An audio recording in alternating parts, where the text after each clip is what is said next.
Kasaba cake po. Kayo sa inyong lugar, anong tawag nyo dito? Mukhang masarap ah. Nakakapanlaki ng mata. Napa-okay naman sa sarap.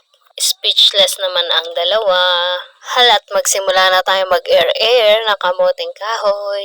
At magkayod na din tayo ng buko. Ay, huwag niyong kakalimutan, maglalagay tayo ng condensed milk, pampasarap.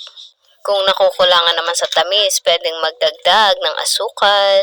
At ilalagay na natin sa takaan. Ito ang gagamitin para sa ating kasaba cake. Pwede rin tayong gumamit ng microwavable at pwede na po tayong mag-steam. Steam lang po natin ito ng 15 to 20 minutes. At ito na po, after 20 minutes, luto na ang ating kasaba cake.